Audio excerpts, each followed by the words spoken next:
since you are the king of figuring out how this is being rolled out, what has been your takeaways from 2023 and anything real quickly that you're optimistic about going into the next year?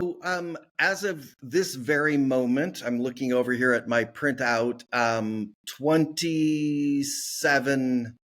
26 states have opened their NEVI RFP or actually awarded.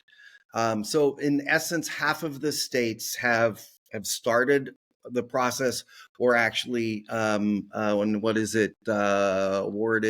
12 states have actually announced awards, right? So we're actually moving pretty quickly. There's been a lot of articles and headlines around how slow it's moving, but we have to realize that the final rules actually weren't approved until March. This is an entirely new procurement process. Some of the states, like Minnesota, actually had to pass a law to be able to actually use the NEVI funding procurement process, right? It's very complex. Every state is developing their own RFPs.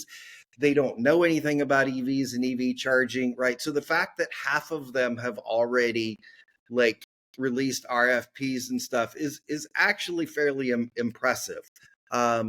Now, we have some states that may not even release their first RFP until 2025, the laggards like Wyoming and Missouri and South Carolina.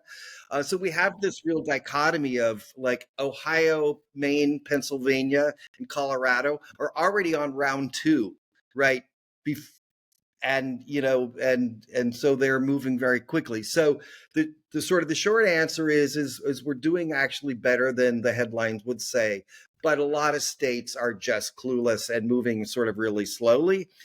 But the sort of the larger picture is people are putting too much importance on NEVI from a numbers perspective.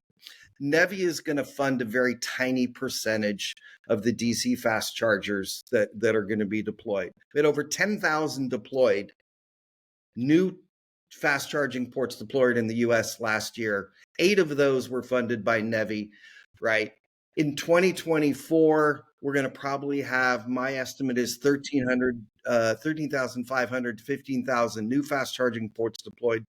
Maybe 1,000 of those. So 6 to 7% will be NEVI funded. So it's like NEVI is not building out our infrastructure in sort of volume and mass. What it is doing that's important, it's putting them in places that the charging networks like EVgo and Electrify America haven't been putting them because they don't make economic sense. So what it's making them is more viable from an economics perspective to put out in the middle of Wyoming where nobody's going to put them. But that allows you, Chase, to go on those road trips